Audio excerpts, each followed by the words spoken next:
ചെമ്പനിപ്പ് സീരിയലിന്റെ ഇനി വരാൻ വേണ്ടി പോകുന്ന എപ്പിസോഡിന്റെ റിവ്യൂ വിശേഷമാണ് കേട്ടോ പറയുന്നത്. റിവ്യൂയിലേക്ക് കിടക്കുന്നതിന് മുമ്പായിട്ട് വീഡിയോ എല്ലാവരും ഒന്ന് ലൈക്ക് ചെയ്ത് ഹൈപ്പ് ചെയ്ത് കാണാൻ വേണ്ടി ശ്രമിക്കണേ. പച്ചക്കറി എല്ലാം വിളവെടുത്തതിന് ശേഷം കലാവധി ചന്ദ്രയുടെ വീട്ടിലേക്ക് കൊടുത്തു വിടുവാണ്. സാധാരണയായിട്ട് ഒരു ചാക്ക് മാത്രമാണല്ലോ കൊടുത്തു വിടുന്നത്. ഇപ്പൊ എന്താ 4 ചാക്ക് എന്നുള്ള കാര്യം ചന്ദ്ര ചോദിക്കുമ്പോൾ പഴയതുപോലെയല്ലോ ഇപ്പോ ഇവിടെ ആളുകൾ കൂടിയല്ലോ, ഇതെന്താ പച്ചക്കടലയാണോ എന്നുള്ള കാര്യം ചോദിച്ചിട്ട് വർഷ ഇങ്ങനെ ചെന്ന് നോക്കുന്നുണ്ട്. അത് പച്ചക്കടലയല്ല, പീനട്സ് ആണ് എന്നുള്ള കാര്യം ശ്രീകാന്ത് വർഷയ്ക്ക് പറഞ്ഞ് മനസ്സിലാക്കി കൊടുക്കുന്നുണ്ട്. ഓ ആണല്ലേ, സാധാരണ വർഷങ്ങളിൽ ഇങ്ങനെ അമ്മ പച്ചക്കറികളും അതുപോലെ തന്നെ പീനട്സും കാര്യങ്ങളൊക്കെ അയച്ചു തരാറുണ്ട് എന്നുള്ള കാര്യം രവി വർഷയുടെ അടുത്ത് പറയുന്നുണ്ട്. അത് കേട്ട ഉടനെ ചന്ദ്ര പറയുന്നത് 1-2 ചാക്ക് ഇങ്ങോട്ടേക്ക് കൊടുത്തു വിട്ടിട്ട് ബാക്കിയെല്ലാം കടയിൽ കൊണ്ടുപോയി വിറ്റിട്ട് നന്നായിട്ട് സമ്പാദിക്കുന്നുണ്ട്. അല്ലാതെ ഇത്രയും കഷ്ടപ്പെട്ടിട്ട് അമ്മ അധ്വാനിച്ചിട്ട് ഓരോ സാധനങ്ങൾ ഉണ്ടാക്കിയിട്ട് അത് കടയിൽ കൊണ്ടുപോയി വിൽക്കാതെ എല്ലാം നിനക്ക് ഇങ്ങോട്ടേക്ക് കൊടുത്തു വിടണോ ചന്ദ്രേ? വിറ്റോട്ടെ, കുഴപ്പമൊന്നുമില്ല. പക്ഷേ വിറ്റിട്ട് കിട്ടുന്ന പണം കുറച്ചെങ്കിലും ഇങ്ങോട്ട് കൊടുത്തു വിടാലോ. അമ്മ അവിടെ തനിയല്ലേ താമസിക്കുന്നതെന്നൊക്കെ ചന്ദ്ര ചോദിക്കുകയാണേ. വയസ്സായ കാലത്ത് എൻ്റെ അമ്മ അധ്വാനിച്ചിട്ട് നിനക്ക് പണം അയച്ചു തരണോ അല്ലേ ചന്ദ്രേ? എന്തെങ്കിലും 1 രൂപയെങ്കിലും നീ അമ്മയ്ക്ക് കൊടുത്തിട്ടുണ്ടോ? അമ്മ ഭയങ്കര ഇഷ്ടത്തോട് കൂടിയിട്ടാണ് ഓരോ സാധനങ്ങൾ ഇങ്ങോട്ട് കൊടുത്തു വിടുന്നത്. അതിനും നീ ഓരോ കുറ്റം കണ്ടുപിടിക്കുകയാണോ ചന്ദ്രൻ എന്നൊക്കെ ചോദിച്ചിട്ട് രവി ഭയങ്കരമായിട്ട് റേസ് ആവുന്നുണ്ട്. പക്ഷെ സച്ചിയാണെങ്കിൽ അച്ഛ എന്തിനാ അച്ഛൻ വെറുതെ അതിനെക്കുറിച്ച് സംസാരിക്കുന്നത്? ഇവരെന്താ ആദ്യമായിട്ടാണോ ഇങ്ങനത്തെ കാര്യങ്ങൾ പറയുന്നത്? അച്ഛൻ വെറുതെ ടെൻഷൻ ആവണ്ട എന്നൊക്കെ പറഞ്ഞിട്ട് അച്ഛനെ സമാധാനിപ്പിക്കുകയാണ്. അതിനിടയ്ക്ക് സച്ചിയാണെന്നുണ്ടെങ്കിൽ കുറച്ച് കടല എടുത്തിട്ട് ഇങ്ങനെ മണത്ത് നോക്കുന്നുണ്ട്. അച്ഛ ഇതൊന്നും മണത്ത് നോക്ക്, നമ്മുടെ തോട്ടത്തിലേക്ക് കൊണ്ടുപോകുന്നതുണ്ട്, ഇത് നമ്മുടെ മണ്ണിൽ വിളഞ്ഞതല്ലേടാ എന്ന് ഭയങ്കര സന്തോഷത്തോടു കൂടി രവി പറയാണ്. രേവതിക്ക് കൊണ്ടുപോയിട്ട് ആ കടല ഇങ്ങനെ കൊടുക്കുന്നുണ്ട്. അതിനിടയ്ക്ക് ശ്രീകാന്ത് വെക്കുന്നത്, അച്ഛ ഇത് 4-5 ചാക്കുണ്ടല്ലോ, ഇത് തീരണമെന്നുണ്ടെങ്കിൽ എന്തായാലും 4-5 മാസം എടുക്കും. പിന്നെ ബാക്കി വേസ്റ്റ് ആയി പോയില്ലെന്ന് ചോദിക്കുമ്പോൾ അതിന് ഇത് മൊത്തം നമുക്ക് എടുക്കാൻ വേണ്ടിയിട്ടല്ലല്ലോ, ഒരു ചാക്ക് ഇവിടെ വെച്ചിട്ട് ബാക്കി നമ്മൾ അറിയുന്നവർക്ക് കൊടുക്കണമെന്ന് പറയാണേ. അറിയുന്നവർക്കൊക്കെ വെറുതെ കൊടുക്കാനാണോ നിങ്ങൾ പറയുന്നത് ചോദിച്ചിട്ട് ചന്ദ്ര അരികിലേക്ക് ചെല്ലുന്നുണ്ട് കേട്ടോ. പിന്നെ അല്ലാതെ അറിയുന്നവർക്കൊക്കെ പൈസക്ക് കൊടുക്കാൻ വേണ്ടി പറ്റുമോ? അതല്ല ഞാൻ പറഞ്ഞത്, നമുക്ക് ഇത് ഏതെങ്കിലും കടയിൽ കൊണ്ടുപോയി കൊടുത്തിട്ട് കാശാക്കി കൂടെ എന്നുള്ള കാര്യമാണ് ചന്ദ്ര ചോദിക്കുന്നത്. ചന്ദ്രയ്ക്ക് എപ്പോഴും കാശിന്റെ കാര്യം മാത്രമാണല്ലോ. എന്നാൽ ഇത് കേട്ട രവി ചോദിക്കുന്നുണ്ട്, അതിനു വേണ്ടിയിട്ടാണ് ചന്ദ്രയെ അമ്മ ഇങ്ങോട്ടേക്ക് അയച്ചു തന്നിരിക്കുന്നത്. അങ്ങനെ എല്ലാം വിറ്റ് കാശാക്കണമെന്ന് എൻ്റെ അമ്മ ഒരിക്കലും വിചാരിക്കാറില്ല. നമ്മുടെ ചുറ്റിയിരിക്കുന്ന ആൾക്കാർക്കും കുറച്ച് കുറച്ച് വെച്ചിട്ട് കൊടുക്കണം എന്നാണ് അമ്മ എപ്പോഴും വിചാരിക്കാറ്. അത് അച്ഛൻ പറഞ്ഞത് കറക്റ്റാണ്. ഞാനും അച്ഛമ്മയുടെ അടുത്ത് പണ്ട് ചോദിക്കാറുണ്ട് എന്തിനാണ് ഇങ്ങനെ എല്ലാവർക്കും കൊടുക്കുന്നത് എന്നുള്ള കാര്യം. ഇത് കേട്ട അച്ഛമ്മ എൻ്റെ അടുത്ത് പറയുന്നത് എന്താണെന്നറിയോ? മണ്ണിൽ വിളയുന്ന എല്ലാ കാര്യങ്ങളും നാട്ടിലുള്ള എല്ലാവർക്കും അവകാശപ്പെട്ടതാണ്. അതുകൊണ്ട് തന്നെ വ്യാപാരം കഴിഞ്ഞു കഴിഞ്ഞാൽ ബാക്കി നമുക്ക് ആവശ്യമുള്ളത് എടുത്തിട്ട് നമ്മൾ അറിയുന്ന എല്ലാവർക്കും കൊടുക്കണം. അങ്ങനെ ചെയ്യുമ്പോഴേ സ്വന്തവും വളരുള്ളൂ, പുണ്യവും വളരുള്ളൂ. കേട്ടല്ലോ ചന്ദ്രയെ അവൻ പറഞ്ഞത്? എൻ്റെ അമ്മയുടെ ചിന്താഗതിയും നിന്റെ ചിന്താഗതിയും തമ്മിൽ എന്തോരം വ്യത്യാസം ഉണ്ടെന്നുള്ള കാര്യം മനസ്സിലായില്ലേ? വർഷ മഹിമയ്ക്ക് കൊടുക്കുന്ന കാര്യത്തെക്കുറിച്ച് പറയുന്നുണ്ട്. ഇതിനകത്ത് നിന്ന് കുറച്ച് ശ്രീകാന്ത് എടുത്തിട്ട് ഞാൻ എൻ്റെ അമ്മയ്ക്ക് കൊടുക്കുന്ന വർഷ പറയുമ്പോൾ ഇതിനകത്ത് നിന്ന് കുറച്ചെടുത്തിട്ട് എനിക്ക് ബർഫി ചെയ്യണോ എന്നുള്ള കാര്യം ശ്രീകാന്ത് പറയുന്നുണ്ട്. എന്തായാലും ഞാനും കുറച്ച് കടയിലേക്ക് എടുക്കുന്നുണ്ട്, ശ്രുതി കുറച്ച് എടുത്തോ. എന്താടാ നീ വീണ്ടും പോയിട്ട് പാർക്കിലിരുന്ന് കടല കുറയ്ക്കാൻ വേണ്ടി പോവുകയാണെന്ന് സച്ചി ചോദിക്കുന്നുണ്ട് കളിയാക്കിയിട്ട്. അല്ലടാ, എൻ്റെ കടയിൽ സാധനം മേടിക്കാൻ വേണ്ടി വരുന്ന ആളുകൾക്ക് സാധനം മേടിക്കുന്ന സമയത്ത് കടല ഫ്രീ ആയിട്ട് കൊടുക്കും. ഇത് കേട്ടിട്ട് അവിടെ നിന്ന് എല്ലാവരും ഭയങ്കരമായിട്ട് ചിരിക്കുന്നുണ്ട്. നീ എന്താടാ പച്ചക്കറി കടയാണോ നടത്തുന്നത്? കടല ഫ്രീ ആയിട്ട് കൊടുക്കാൻ വേണ്ടിയിട്ട്? ഇതാണോ നിന്റെ ബിസിനസ് ടാക്ടിക്സ്? കടല മേടിക്കാൻ വേണ്ടി വരുന്ന ആൾക്കാരാണെങ്കിൽ ടിവിയും ഫ്രിഡ്ജും ഒക്കെ മേടിക്കും. ഇവനച്ഛൻ വെറും ഒരു വിഡ്ഢിയാണല്ലോ. അച്ഛൻ ഇവന് വേണ്ടിയിട്ട് പണം മുടക്കിയതൊക്കെ വെറും വേസ്റ്റ് ആണ്. ഇവൻ പമ്പര വിഡ്ഢിയാണെന്നൊക്കെ പറയാൻ കേട്ടോ സച്ചി. എടാ ഞാൻ എന്തെങ്കിലുമൊക്കെ ചെയ്തോട്ടെ, നീ ഒന്നും മിണ്ടാതിരിക്കുകയെന്ന് ശ്രുതി പറയുന്നുണ്ട്. അവസാനം ശ്രുതി നിനക്കും വേണ്ടേ, നീയും എടുത്തോ എന്ന് പറയുമ്പോൾ ഞാനും കുറച്ച് എടുക്കുന്നുണ്ട്, മീരയ്ക്ക് കൊടുക്കണം, പിന്നെ എൻ്റെ ക്ലയൻസിനൊക്കെ കുറച്ച് കൊടുക്കണമെന്ന് ശ്രുതി പറയാണേ. അല്ല പൗഡർ എടുത്തി, പൗഡർ പൂശി കഴിഞ്ഞതിന് ശേഷം ക്ലയൻസിന് ഫ്രീ ആയിട്ട് കടല കൊടുക്കുകയാണോ നീ? ഇത് കേട്ട ശ്രുതിക്ക് ഭയങ്കരമായിട്ട് ദേഷ്യം വരുന്നുണ്ട്. രേവതി നിന്റെ ഹസ്ബൻഡിൻ്റെ അടുത്ത് സംസാരിക്കുന്നതിൻ്റെ ഇടയ്ക്ക് കുറുകെ സംസാരിക്കാതിരിക്കാൻ വേണ്ടിയിട്ട് പറഞ്ഞൂടെ എന്ന് ചോദിക്കുകയാണേ.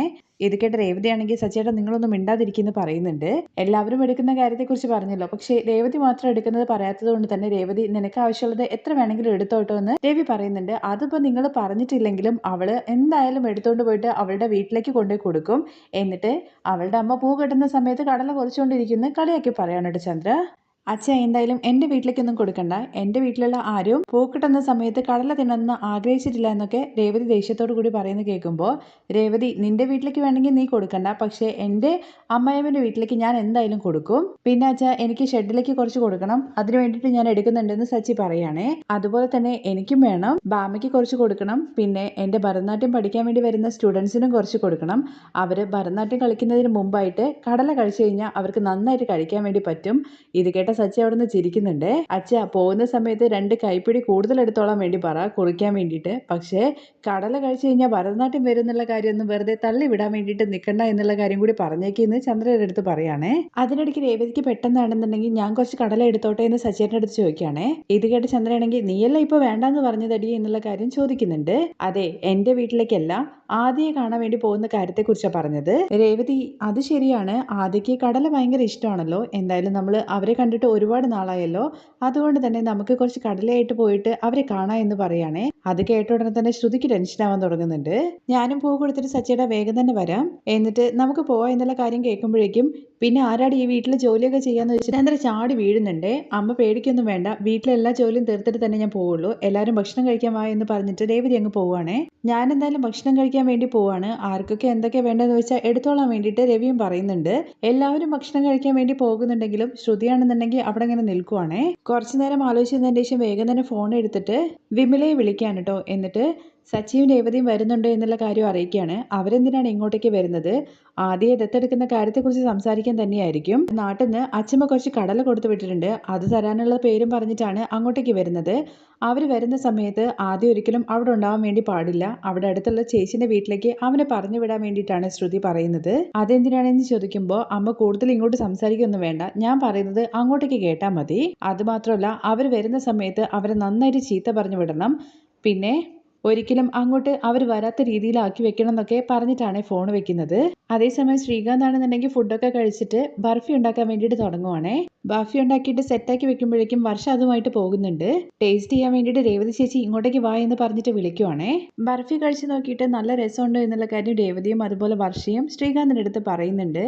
നമുക്ക് വേഗം തന്നെ ഒരു ബർഫി ബിസിനസ് സ്റ്റാർട്ട് ചെയ്താലോ എന്നുള്ള കാര്യം ചോദിക്കുമ്പോൾ, ഇവിടെ നമ്മുടെ നാട്ടിലുള്ള സ്വീറ്റ്സ് ഒന്നും ഇവിടെയുള്ള ആൾക്കാർ കഴിക്കുന്നില്ല, ഫോറിൻ ചോക്ലേറ്റ്സ് ആണ് ഇപ്പൊ നോർമലി എല്ലാവരും കഴിക്കുന്നത്. അതിനെന്താ ശ്രീകാന്തെ, നമുക്ക് ഇത് ഫോറിനിലോട്ട് എക്സ്പോർട്ട് ചെയ്യാം, ഇവിടെ 10 രൂപയ്ക്ക് വിൽക്കുന്ന സാധനം നമുക്ക് അവിടെ 500 രൂപയ്ക്ക് വിൽക്കാം. അത് കേൾക്കുമ്പോൾ ശ്രീകാന്തും പറയുന്നുണ്ട്, എന്തായാലും അത് നല്ല ഐഡിയ തന്നെയാണ്, പക്ഷേ ആദ്യം ഞാൻ റെസ്റ്റോറൻറ്റ് ആരംഭിക്കട്ടെ, അതിനുശേഷം നമുക്ക് ഇങ്ങനത്തെ കാര്യങ്ങളൊക്കെ പ്ലാൻ ചെയ്യാം എന്നുള്ള കാര്യമാണ് വർഷയുടെ അടുത്ത് സംസാരിക്കുന്നത്. അത് കഴിഞ്ഞ് ശ്രീകാന്ത് ചോദിക്കുന്നുണ്ട്, ചേച്ചി ആദ്യം കാണാൻ വേണ്ടി പോകുന്നു എന്നുള്ള കാര്യത്തെക്കുറിച്ചല്ലേ പറഞ്ഞിട്ടുണ്ടായിരുന്നത്, അവന് വേണ്ടിയിട്ട് ഇത് മൊത്തം എടുത്തോളാൻ വേണ്ടി പറയുന്നുണ്ട്.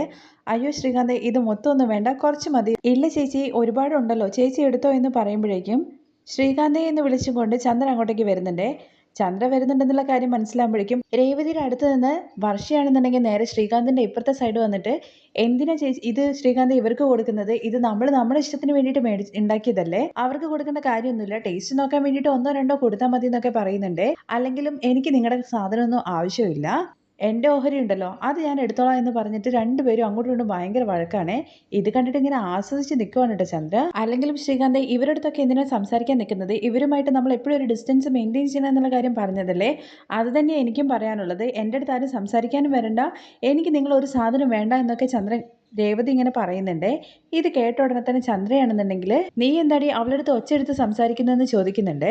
ആദ്യമേ ഇവരുടെ അടുത്ത് മര്യാദയ്ക്ക് സംസാരിക്കാൻ വേണ്ടി പറ എന്ന് രേവതി പറയുന്നത് കേൾക്കുമ്പോൾ, പിന്നെ നീ വല്ല മഹാറാണിയല്ലേ നിന്നെ കുമ്പിട്ട് തൊഴുതു നിന്ന് സംസാരിക്കാൻ വേണ്ടിയിട്ട്, നീ അങ്ങോട്ടേക്ക് പോടി എന്ന് പറഞ്ഞിട്ട് ചന്ദ്ര രേവതി അവിടെ നിന്ന് ഓടിച്ചു വിടുവാണേ. അത് കഴിഞ്ഞ ശേഷം വർഷേ, നീ പറഞ്ഞത് സത്യം തന്നെയാണ്, അല്ലെങ്കിലും കണ്ടവർമാർക്കൊക്കെ കൊണ്ടു കൊടുക്കേണ്ട വല്ല കാര്യമുണ്ടോ, അതൊക്കെ വിട്ടേക്ക് അമ്മ, അമ്മ അത് ടേസ്റ്റ് ചെയ്ത് നോക്കൂ പറഞ്ഞിട്ട് ശ്രീകാന്ത് ടേസ്റ്റ് ചെയ്യാൻ വേണ്ടി കൊടുക്കുന്നുണ്ട്. കഴിച്ചിട്ട് സൂപ്പർ ആയിട്ടുണ്ടെന്ന് പറയാണ്. ശ്രീകാന്തെ, നമുക്കിതൊരു ബിസിനസ്സായിട്ട് സ്റ്റാർട്ട് ചെയ്താലോ എന്ന് ചോദിക്കുമ്പോൾ, ആൻറ്റി ഞാനും അതിനെക്കുറിച്ചായിരുന്നു സംസാരിച്ചുകൊണ്ടിരുന്നത്, എന്തായാലും ശ്രീകാന്ത് നല്ല ടേസ്റ്റ് ഉണ്ട്, ഞാൻ ബാമയെ കാണാൻ വേണ്ടി പോവാണ്, നീ കുറച്ച് അവൾക്ക് വേണ്ടിയിട്ട് പാക്ക് ചെയ്ത് തരണം എന്ന് പറയുമ്പോൾ, അതിനെന്താ അമ്മേ ഞാൻ ചെയ്തു തരാം എന്ന് പറഞ്ഞിട്ട് ഒരു പാത്രത്തിലാക്കി കൊടുക്കുന്നുണ്ട്. ഞാൻ എന്തായാലും ബാമയെ കണ്ടിട്ട് വരാം. പിന്നെ വർഷേ, ഇപ്പോഴാണ് നീ ശരിയായ രീതിയിൽ നടക്കുന്നത്, ഇതുപോലെ ഓരോരുത്തരെയും വെക്കേണ്ടടുത്ത് എപ്പോഴും വെക്കണം എന്ന് പറയുമ്പോൾ, അതൊക്കെ ആൻറ്റി ഞാൻ നോക്കിക്കോളാം എന്ന് വർഷം പറയുന്നുണ്ട്. ശരി ഞാൻ പോയിട്ട് വരാം എന്ന് പറഞ്ഞിട്ട് ചന്ദ്രങ്ങ് പോവാണ്. ചന്ദ്രങ്ങ് പോയി എന്നുള്ള കാര്യം മനസ്സിലാക്കുമ്പോഴേക്കും ചിരിച്ചുകൊണ്ട് രേവതി അങ്ങോട്ടേക്ക് ഓടി വരുന്നുണ്ട്. രണ്ടുപേരും വന്ന് കെട്ടിപ്പിടിക്കുവാണേ. സോറി ചേച്ചി, ചേച്ചി ചേച്ചിയെ കുറച്ച് അധികമായിട്ട് ചീത്ത വിളിച്ചു എന്ന് വർഷ പറയുമ്പോൾ സോറി കേട്ടോ വർഷേ, ഞാനും നിന്റെ അടുത്ത് അധികമായിട്ട് സംസാരിച്ചു പോയി. അതിനിടയ്ക്ക് ശ്രീകാന്ത് ആണെന്നുണ്ടെങ്കിൽ അമ്മ പോയോന്ന് ഉറപ്പ് വരുത്താൻ വേണ്ടിയിട്ട് ഒന്ന് പോയി നോക്കുന്നുണ്ട് കേട്ടോ. പോയി വന്ന് നോക്കിയതിന് ശേഷം അവരടുത്ത് പറയുന്നത്, നിങ്ങൾ എൻ്റെ അടുത്ത് ബർഫി ബിസിനസ് തുടങ്ങുക എന്നുള്ള കാര്യത്തെക്കുറിച്ചല്ലേ പറഞ്ഞത്? എന്നാൽ നിങ്ങൾക്ക് രണ്ടുപേർക്കും അഭിനയിക്കാൻ വേണ്ടി പോകാട്ടോ, നല്ല ടാലൻ്റ് ഉണ്ട്. നിങ്ങൾ രണ്ടുപേരും എന്തൊരു അഭിനയമാണ് കാഴ്ചവെച്ചുകൊണ്ടിരിക്കുന്നത്. ഒന്ന് പോ ശ്രീകാന്തേ. ഞങ്ങൾ രണ്ടുപേരുടെയും ഈ അഭിനയം കള്ളത്തരാണെന്നുള്ള കാര്യം അമ്മ എപ്പോഴാണോ മനസ്സിലാക്കുന്നത് ആ ദിവസം ഞങ്ങൾ രണ്ടുപേരുടെയും ചട്ടിയിലിട്ട് വറക്കും അമ്മ. ഇല്ല ചേച്ചി, അങ്ങനെയൊന്നും ഒരിക്കലും നടക്കില്ല. അല്ലെങ്കിലും നിങ്ങളൊക്കെ പറഞ്ഞതുകൊണ്ടാണ് ഞാൻ ഇങ്ങനെയൊക്കെ ചെയ്യുന്നത്. അല്ലെങ്കിലുണ്ടല്ലോ അവരെ ഞാൻ എന്തിനാ ഭയപ്പെടുന്നത്? എനിക്ക് ദേഷ്യം വന്നു കഴിഞ്ഞ് ഞാനെന്താ ചെയ്യാനറിയോ? ചൂട് കരണ്ടി വെച്ചിട്ട് അവരെ പൊള്ളിക്കും. വർഷ അമ്മയെ ചെയ്യാൻ വേണ്ടി പോകുന്ന കാര്യത്തെക്കുറിച്ച് കേട്ടിട്ട് ശ്രീകാന്ത് പറയുന്നുണ്ട്, വർഷേ അത് എൻ്റെ അമ്മയാണെന്ന്. ഇപ്പൊ ശ്രീകാന്തേ, എൻ്റെ അമ്മയാണെന്നുണ്ടെങ്കിലും അമ്മ ശരിയല്ല എന്നുണ്ടെങ്കിൽ ഞാൻ അത് തന്നെ ചെയ്യുള്ളൂ. ശ്രീകാന്ത് നീ പോയിട്ട് രേവതി ചേച്ചി കൊണ്ടുപോകാനുള്ള ബർഫി എല്ലാം പാക്ക് ചെയ്ത് കൊടുക്ക്, ഒരുപാട് വെച്ചോട്ടോ അതിനകത്ത് എന്നൊക്കെ പറയുന്നുണ്ട്. ശരി എന്ന് പറഞ്ഞ് ശ്രീകാന്ത് അത് പാക്ക് ചെയ്യാൻ വേണ്ടി പോവുകയാണ്. വർഷയും അതുപോലെ രേവതി അവിടെ ഇരുന്ന് ഇങ്ങനെ സംസാരിക്കുകയാണേ. തുടർന്ന് സച്ചിയും രേവതിയും കൂടി ചേർന്നിട്ട് വിമലയുടെ വീട്ടിലെത്തിയതിന് ശേഷമാണ് കാണിക്കുന്നത്. അവർ ചെന്ന് നോക്കുന്ന സമയത്ത് വിമല അവിടെ ബെഡിൽ കിടക്കുന്നതാണ് കാണുന്നത്. എന്തു പറ്റി ആൻറ്റി, എന്തെങ്കിലും വയ്യായി കണ്ടോ എന്നുള്ള കാര്യം ചോദിക്കുന്നുണ്ടേ. പനിയോ മറ്റോ ആണെന്ന് വിചാരിച്ചിട്ടാണ് ചോദിക്കുന്നത്. പക്ഷേ ഇവർക്ക് ഇടയ്ക്കിടയ്ക്ക് BP കൂടിയിട്ട് മയങ്ങി വീഴാറുണ്ട് എന്നും ഇപ്പൊ ലാസ്റ്റായിട്ട് ചെറിയൊരു മൈൽഡ് അറ്റാക്ക് വന്നു എന്നുള്ള കാര്യം കൂടി വിമലയെ നോക്കാൻ വേണ്ടി നിന്നിരിക്കുന്ന ആ സ്ത്രീ ഇവരെടുത്ത് പറയുന്നുണ്ട്. അയ്യോ, എന്നിട്ട് ആൻറ്റി ഞങ്ങളൊന്ന് ഫോൺ ചെയ്ത് പോലും നിങ്ങൾ പറഞ്ഞില്ലല്ലോ, പറഞ്ഞിട്ടുണ്ടായിരുന്നെങ്കിൽ ഞങ്ങൾ നിങ്ങളെ വന്ന് നോക്കുമായിരുന്നല്ലോ എന്നൊക്കെ സച്ചിയും രേവതിയും പറയുന്നുണ്ട്. ഇല്ല രേവതി, അതിന് മാത്രം കുഴപ്പമൊന്നുമില്ല. ശരി ആൻറ്റി, ആദ്യം എവിടെയെന്നുള്ള കാര്യം ചോദിക്കുമ്പോൾ അതിങ്ങനെ പരുങ്ങുന്നുണ്ട് കേട്ടോ. പറയാൻ വേണ്ടിയിട്ട് മടിക്കുകയാണ്. വൈകിട്ട് സ്കൂൾ വിട്ട് വരുന്ന സമയമായി കഴിഞ്ഞതിന് ശേഷമാണ് ഇവർ എത്തുന്നത്. കാരണം ആദ്യയെ കാണാൻ വേണ്ടിയിട്ടാണല്ലോ ഇവർ വന്നിരിക്കുന്നത്. അതുകൊണ്ട് തന്നെ ഈവനിങ്ങിലാണ് പോകുന്നത്. പക്ഷേ അപ്പോഴും ആദ്യം അവിടെ എത്തിയിട്ടില്ല. ആദ്യം ഇവിടെ ഇല്ല എന്നും എനിക്ക് സുഖമില്ലാത്തത് കൊണ്ട് തന്നെ ആദ്യം നോക്കാൻ ബുദ്ധിമുട്ടായതുകൊണ്ട് എൻ്റെ ഒരു അടുത്ത റിലേറ്റീവിന്റെ വീട്ടിൽ കൊണ്ടുവിട്ടിരിക്കുകയാണ് അവനെ എന്നുള്ള കാര്യം പറയാണ് കേട്ടോ ചെയ്യുന്നത്. വിമല പറയുന്നത് കേട്ടിട്ട് സിസ്റ്റർ ഇങ്ങനെ നോക്കുന്നുണ്ട് കേട്ടോ. ഇവരിപ്പോൾ എന്തിനാ കള്ളം പറയുന്നത് എന്നുള്ള രീതിയിൽ. നിങ്ങൾ എന്തിനാണ് ആദ്യം അവിടെ ഇവിടെയൊക്കെ കൊണ്ടു നിർത്തുന്നത്? ഇപ്പോഴും നിങ്ങൾക്ക് വയ്യാന്ന് അറിഞ്ഞിട്ടോ നിങ്ങളുടെ മകള് വന്നില്ലേ എന്ന് ചോദിക്കുന്നുണ്ട്. ആന്റിക്ക് വയ്യാണ്ടായ കാര്യത്തെക്കുറിച്ച് നിങ്ങളുടെ മകളെ അറിയിച്ചിരുന്നോ എന്ന് രേവതി ചോദിക്കുമ്പോൾ അറിയിച്ചിട്ടുണ്ട്. അങ്ങനെ അവളാണ് ഹോസ്പിറ്റലിൽ സംസാരിച്ചിട്ട് ഈ നഴ്സിനെ എന്നെ നോക്കാൻ വേണ്ടിയിട്ട് ഏർപ്പാടാക്കിയത്. വിമല കാര്യങ്ങൾ പറയുന്നതൊന്നും നമ്മുടെ നഴ്സിന് അത്ര ഡൈജസ്റ്റ് ആവുന്നില്ല. പക്ഷെ പ്രത്യേകിച്ചൊന്നും പറയാൻ നിൽക്കാതെ എനിക്ക് പോവാൻ സമയമായി എന്നുള്ള കാര്യം പറഞ്ഞിട്ട് അവരവിടെ നിന്ന് പോവാണ് കേട്ടോ ചെയ്യുന്നത്. അതിനിടയ്ക്ക് സച്ചിയാണെന്നുണ്ടെങ്കിൽ ആദ്യയെ കാണാൻ വേണ്ടിയിട്ട് വന്നതാണല്ലോ. ആദ്യക്ക് കടലമിഠായിയും അതുപോലെ കടലയൊക്കെ ആയിട്ടാണ് വന്നിരിക്കുന്നത്. അതെല്ലാം വിമലയുടെ കയ്യിലേക്ക് കൊടുക്കുന്നുണ്ട്. വീണ്ടും മകള് വരാത്ത കാര്യങ്ങളെ കുറിച്ച് തന്നെയാണ് കേട്ടോ സച്ചി സംസാരിക്കുന്നത്. അവർക്ക് അവിടെ ജോലി തിരക്കായതുകൊണ്ടാണ് വരാൻ വേണ്ടി പറ്റാത്തത് എന്നുള്ള കാര്യം വിമല പറഞ്ഞ് കേട്ട ഉടനെ തന്നെ സ്വന്തം അമ്മയേക്കാൾ വലിയ എന്ത് ജോലി തിരക്കാണ് അവിടെ ഉള്ളത്. ഇതൊന്നും ആൻറ്റി ഒട്ടും ശരിയായിട്ടുള്ള കാര്യമല്ല. ആൻറ്റിക്ക് ആദ്യയെ നോക്കാൻ വേണ്ടി പോലും പറ്റാത്ത അവസ്ഥയിൽ വയ്യാതെ ആയിട്ടുണ്ട്. എന്നിട്ട് വേറൊരു വീട്ടിൽ കൊണ്ടുപോയി വിട്ടിരിക്കുകയാണ്. അപ്പോഴും നിങ്ങളുടെ മകൾക്ക് ഇങ്ങോട്ട് വരണം എന്നുള്ള കാര്യം തോന്നുന്നില്ലല്ലോ. അല്ലെങ്കിലും ആൻറ്റിയെ പറഞ്ഞിട്ട് പ്രത്യേകിച്ച് കാര്യമൊന്നുമില്ല. ഈ ഒരു അവസ്ഥയിൽ സ്വന്തം മകൾ കൂടെ ഉണ്ടാവണം എന്നുള്ള കാര്യം ഏതൊരു അമ്മയും ആഗ്രഹിക്കുന്നതാണ്. പക്ഷേ അമ്മയുടെ ഈ അവസ്ഥയിലും മകൾ വന്നിട്ടില്ല എന്നുണ്ടെങ്കിൽ ഇനി നിങ്ങളുടെ മകൾ ഈ പരിസരത്തേക്ക് വരും എന്നുള്ള കാര്യം എനിക്ക് തോന്നുന്നില്ല എന്ന് സച്ചി അവരുടെ മുഖത്ത് നോക്കി പറയുന്നുണ്ട്. ആൻറ്റി ഒരു കാര്യം ചെയ്യൂ, ആൻറ്റിയുടെ മകളുടെ നമ്പർ എനിക്ക് തരൂ, അല്ലെങ്കിൽ ഫോൺ ചെയ്തിട്ടാ ഞാൻ അവളുമായിട്ട് സംസാരിക്കും. അത് ശരി തന്നെയാണ്. നമ്മൾ ഓരോ തവണ സംസാരിക്കുമ്പോൾ പറയുന്ന സമയത്തും ആൻറ്റി ഓരോന്ന് പറഞ്ഞിട്ട് ഒഴിഞ്ഞു മാറുകയാണ് ചെയ്യാറ്. ഇത്തവണ ഞങ്ങൾ എന്തായാലും സംസാരിച്ചേ പറ്റുള്ളൂ എന്നൊക്കെ പറയുമ്പോഴേക്കും വിമലയ്ക്ക് ഭയങ്കരമായിട്ട് ചുമ വരുന്നുണ്ട്. രേവതി വേഗം അടുക്കളയിൽ ചെന്നിട്ട് വെള്ളമൊക്കെ എടുത്ത് കൊടുക്കുന്നുണ്ട്. എന്തായാലും ആൻറ്റിയുടെ മകളുടെ നമ്പർ താ, അല്ലെങ്കിൽ വിളിച്ചു താ, ഞങ്ങൾ ആരെങ്കിലും പറഞ്ഞിട്ട് അവളെ മനസ്സിലാക്കിക്കോളാം എന്ന് പറയുന്നുണ്ട്. വേണ്ട സച്ചി, അവള് കുറച്ച് നാളിനുള്ളിൽ വരും എന്നുള്ള കാര്യമാണ് പറഞ്ഞിരിക്കുന്നത്. എന്തോ ആൻറ്റി, എനിക്കെന്തായാലും അങ്ങനെ തോന്നുന്നില്ല. നിങ്ങളുടെ മകളുടെ ഒരു രീതിയൊക്കെ കണ്ടിട്ട് അവൾ വരുന്നുള്ള കാര്യം തോന്നുന്നേയില്ല. ഇതിന് ഒരേ ഒരു വഴി മാത്രമേ ഉള്ളൂ എന്നുള്ള കാര്യം സച്ചി പറയുവാണേ. എന്നിട്ട് രേവതിയുടെ മുഖത്ത് നോക്കിയിട്ട് പറയട്ടെ എന്നുള്ള രീതിയിൽ ആക്ഷൻ കാണിക്കുമ്പോൾ രേവതി പറഞ്ഞോളാനും പറയുന്നുണ്ട്. അവർ പറയാൻ വേണ്ടി പോകുന്ന കാര്യം മറ്റൊന്നുമല്ല, ആദ്യയെ ദത്തെടുക്കുന്ന കാര്യത്തെക്കുറിച്ചാണ് കേട്ടോ. രേവതിയുടെ അടുത്ത് സച്ചി പറയാൻ വേണ്ടി പറയുന്നത് കൊണ്ട് തന്നെ, ആൻറ്റി അന്ന് ആദ്യം ഉള്ളത് കൊണ്ടാണ് എൻ്റെ ജീവൻ ഇപ്പോൾ നിലനിൽക്കുന്നത്. അന്ന് തന്നെ എനിക്കും ആദിക്കും തമ്മിൽ എന്തോ ഒരു മുൻജന്മ ബന്ധമുള്ളത് പോലെയാണ് തോന്നിയിരിക്കുന്നത്. ആൻറ്റിയെ ഞാൻ സ്വന്തം വീട്ടിലൊരു കുഞ്ഞിനെ പോലെയാണ് കാണുന്നത്. അതുകൊണ്ട് തന്നെ ആദിയെ ദത്തെടുത്താലോ എന്നുള്ളൊരു ആലോചന ഞങ്ങളുടെ ഭാഗത്തു നിന്നുണ്ട്. ഇത് കേട്ടിട്ട് വിമലയാണെന്നുണ്ടെങ്കിൽ ഒന്നും മിണ്ടാതെ നിൽക്കുവാണേ. ആൻറ്റി എന്താ ഒന്നും പറയാതെ നിൽക്കുന്നതെന്ന് ചോദിക്കുകയാണേ. അത് സച്ചി പെട്ടെന്ന് ഇങ്ങനെയെന്നൊക്കെ പറയുന്നുണ്ടേ. പെട്ടെന്നല്ല ആൻറ്റി, ഞങ്ങൾ ഒരുപാട് നാളായിട്ട് ഇതിനെക്കുറിച്ച് ആലോചിക്കുന്നുണ്ട്. പക്ഷേ അതിലുള്ളൊരു സന്ദർഭം വരട്ടെ എന്ന് വിചാരിച്ചിട്ട് ഞങ്ങൾ നോക്കി നിൽക്കുകയായിരുന്നു. ഇപ്പോഴാണെന്നുണ്ടെങ്കിൽ നിങ്ങൾക്ക് ആദ്യം നോക്കാൻ വേണ്ടി പറ്റാതെ വേറൊരു വീട്ടിൽ കൊണ്ടുപോയിട്ട് നിർത്തിയിരിക്കുകയാണ്. ഞങ്ങൾക്ക് അവനെ ഒരുപാട് ഇഷ്ടമാണ്. അതുകൊണ്ട് ഞങ്ങൾ അവനെ പൊന്നു പോലെ നോക്കിക്കോളാം എന്ന് കരുതിയിട്ട് ആൻറ്റിയെ ഞങ്ങൾ തനിയെ വിടുന്നുള്ള കാര്യം വിചാരിക്കരുത്. ആൻറ്റി നേരെ അച്ഛമ്മയുടെ അടുത്തേക്ക് പോയാൽ മതി. അച്ഛമ്മ നിങ്ങളെ പൊന്നു പോലെ നോക്കും. അത് സച്ചി, അതെങ്ങനെയാന്നൊക്കെ ചോദിക്കുന്നുണ്ട് കേട്ടോ വിമല.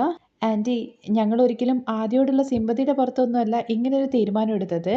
ആദ്യയെ കണ്ടത് മുതൽ തന്നെ മുൻജന്മത്തിലോ എന്നറിയില്ല, ഞങ്ങൾക്കിടയിൽ എന്തോ ഒരു ബന്ധമുള്ളത് പോലെ എനിക്കൊരു തോന്നലുണ്ടായിട്ടുണ്ട്. ഇതൊന്നും കേട്ടിട്ട് വിമലയ്ക്ക് എന്താണ് പറയേണ്ടതെന്ന് അറിയില്ല കേട്ടോ. ആൻറ്റി, ആദ്യക്കും ഞങ്ങളെ ഒരുപാട് ഇഷ്ടമാണല്ലോ. അവൻ വളരെ സന്തോഷത്തോടു കൂടിയിട്ടാണ് ഞങ്ങളെ അങ്കിൾ ആൻറ്റി എന്ന് പറഞ്ഞ് വിളിക്കുന്നത്. എന്നാൽ ഇപ്പോൾ അത് മാറ്റിയിട്ട് അച്ഛ അമ്മ അങ്ങനെ വിളിക്കണം, അത്രയേ ഉള്ളൂ. ആൻറ്റി, ഞാൻ ആദ്യം നന്നായിട്ട് നോക്കുന്ന രേവതി പറയുമ്പോൾ, അതെ ആൻറ്റി, രേവതി അവളുടെ അനിയനെയും അനിയത്തിയെയും നന്നായിട്ട് വളർത്തിയിട്ട് പഠിപ്പിച്ച് നല്ല നിലയിൽ എത്തിച്ചു. അവള് ഭയങ്കര സ്നേഹമുള്ള ആളാണ്. അതുകൊണ്ട് തന്നെ ആദ്യം അവള് പൊന്നു പോലെ നോക്കും. അതിന് ഞാൻ ഗ്യാരണ്ടിയാണ്. ആൻറ്റി, സച്ചിയേട്ടനാണെന്നുണ്ടെങ്കിൽ ചെറുപ്പം മുതലേ അമ്മയുടെ സ്നേഹം കിട്ടാതെയാണ് വളർന്നിട്ടുണ്ടായിരുന്നത്. ആദ്യം ഒരിക്കലും അങ്ങനെ ആവരുതെന്നുള്ള കാര്യം സച്ചിയേട്ടൻ വിചാരിക്കുന്നു. സച്ചിയേട്ടന് ഒരാളൊരു സ്നേഹം തോന്നിക്കഴിഞ്ഞു കഴിഞ്ഞാൽ അവർക്ക് വേണ്ടിയിട്ട് ജീവൻ വരെ കൊടുക്കും. അതുകൊണ്ട് തന്നെ ആദ്യക്ക് നല്ലൊരു അച്ഛനും ആയിരിക്കും സച്ചിയേട്ടൻ. ആൻറ്റി, നിങ്ങളുടെ മകൾ വിചാരിക്കുന്നത് കാശ് അയച്ചു തന്നു കഴിഞ്ഞാൽ എല്ലാം ആയി എന്നുള്ള കാര്യമാണ്. കാശ് കൊണ്ട് എന്താ നടക്കുക? കാശ് അയച്ചു കൊടുത്തു കഴിഞ്ഞ് കഴിഞ്ഞാൽ ആദ്യക്ക് എങ്ങനെയാണ് അച്ഛൻ്റെ അമ്മയുടെ സ്നേഹം കിട്ടുക?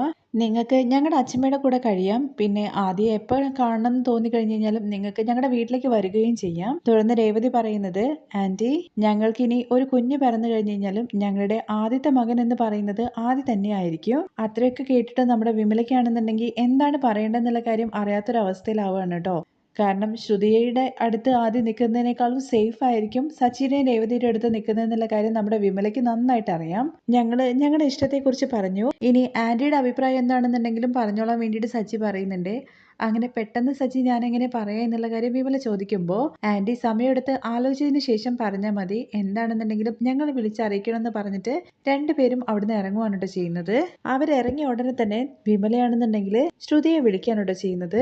ഫോൺ എടുത്ത ഉടനെ തന്നെ അമ്മ അവർ വന്നോ എന്നുള്ള കാര്യം ചോദിക്കുന്നുണ്ട്. വന്നിട്ടുണ്ടായിരുന്നു, അവരിതാ ഇപ്പോൾ ഇറങ്ങിയതേ ഉള്ളൂ.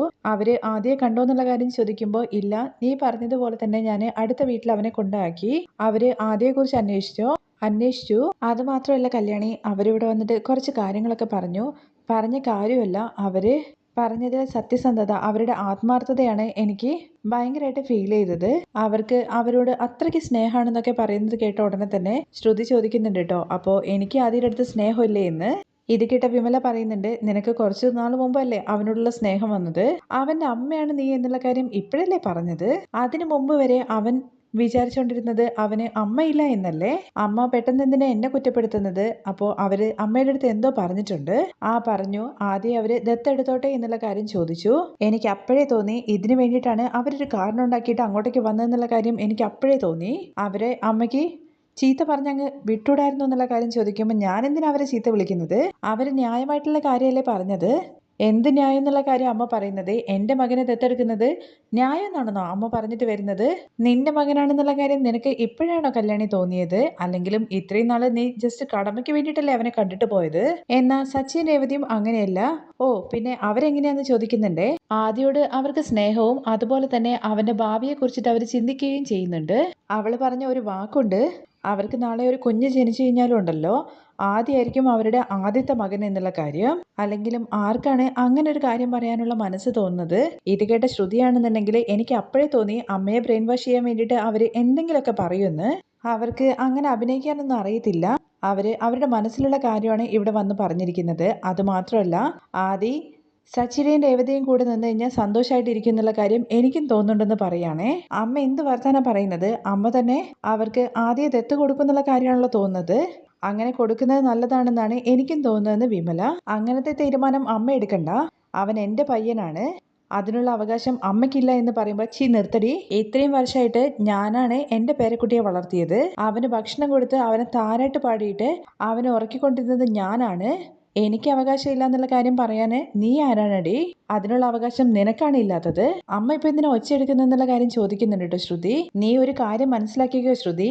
ഞാൻ പറഞ്ഞാൽ മാത്രമേ ആദി നിന്റെ മകനാണെന്നുള്ള കാര്യം പുറം ലോകം അറിയുള്ളൂ. അമ്മ ഇപ്പൊ എന്താ പറഞ്ഞു വരുന്നതെന്നുള്ള കാര്യം ചോദിക്കുമ്പോൾ സച്ചിൻ രേവതിയും ചോദിച്ചതിൽ എന്ത് തെറ്റാണുള്ളത് എന്നുള്ള കാര്യമാണ് വിമല തിരിച്ചു ചോദിക്കുന്നത്. അത് കേട്ടിട്ട് നമ്മുടെ ശ്രുതി ആകെ ഇല്ലാതായ പോലെ ഇങ്ങനെ നിൽക്കുകയാണ് കേട്ടോ ചെയ്യുന്നത്. വിമലയ്ക്ക് സച്ചിക്കും രേവതിക്കും ദത്ത് കൊടുക്കുന്നതിനോട് നല്ല താല്പര്യമുണ്ട്. കാരണം ശ്രുതിയേക്കാളും നന്നായിട്ട് അവന്റെ ഭാവി സുരക്ഷിതത്വമാകും എന്നുള്ള കാര്യം അവൾക്ക് നല്ല ഉറപ്പുള്ളത് കൊണ്ട് തന്നെ ഇനി വിമൽ അതിന് സമ്മതിക്കോ, ഇതിന്റെ പേരിൽ വരുന്ന പ്രശ്നങ്ങൾ എന്തൊക്കെയാന്നൊക്കെ നമുക്ക് അടുത്ത എപ്പിസോഡിൽ കാണാം കേട്ടോ. ബാക്കി വിശേഷങ്ങൾ കേൾക്കാൻ താല്പര്യം ഉണ്ടെന്നുണ്ടെങ്കിൽ നെക്സ്റ്റ് എപ്പിസോഡിൽ കമന്റ് ചെയ്യണേ. താങ്ക്